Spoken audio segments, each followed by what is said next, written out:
शब्दों की वापसी, सीख देने वाली कहानी। दोस्तों, एक गांव में एक सफल व्यापारी रहता था। उसके पास एक अच्छी बड़ी दुकान थी और आमदनी भी इतनी थी कि गांव में सबसे ज्यादा अमीर वही था।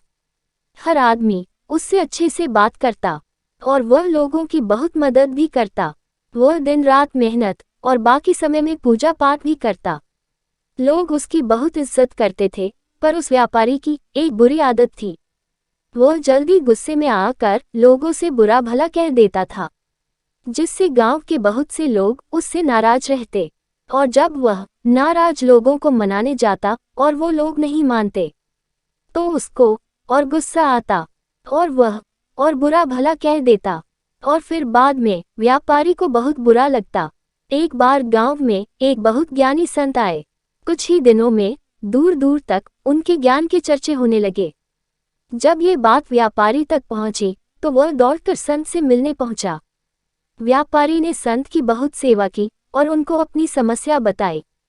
संत ने व्यापारी से कहा, तुम बहुत सारे कागज के टुकड़े लो और पूरे गांव में फेंकाओ, फिर मेरे पास आना। व्यापारी बिना सोचे समझे दिन भर कागज के छोटे छोटे टुकड़े पूरे गांव में फैला देता है और फिर संत के पास पहुंच जाता है।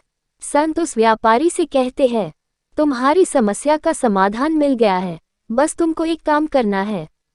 तुम जाकर उन सभी कागज के टुकड़ों को इकट्ठा करके यहाँ ले आओ। अपनी समस्या का समाधान पाकर व्यापारी बिना कुछ सोचे समझे उन कागज के टुकड़ों को इकट्ठा करने पहुंच जाता है।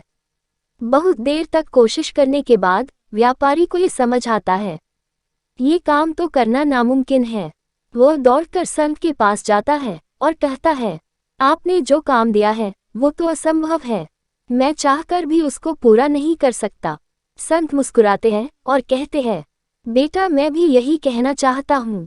किसी को कहे अपशब्द वापस नहीं आ सकते हैं, इसलिए हमें हमेशा सोच समझकर बोलना चाहिए।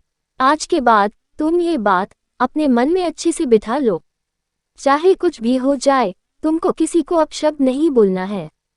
संत से प्राप्त इस ज्ञान से व्यापारी की आंखें खुल जाती है और वह दोबारा जब भी किसी को गुस्से में कुछ बोलने वाला रहता है, उसको कागज के टुकड़ों का उदाहरण याद आ जाता है।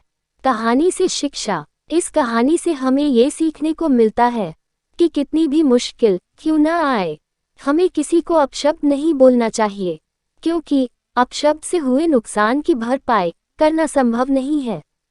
गलत शब्दों से किसी को ठेस नहीं पहुंचाना चाहिए। दोस्तों, आज की ये लिसनेबल स्टोरी आपको कैसे लगी, ये आप हमें कमेंट करके बता सकते हैं। हम ऐसे ही कहानियाँ आपके लिए लेकर आते रहेंगे। उम्मीद है ये कहानी आपके दिल को छू गई होगी। अगर आपको हमारी ये कहानी पसंद आए तो प्लीज़ हमारे चैनल को सब्सक्राइब, वीडियो को लाइक और शेयर जरूर करें। हमेशा की तरह पूरी कहानी पढ़ने के लिए आपको धन्यवाद।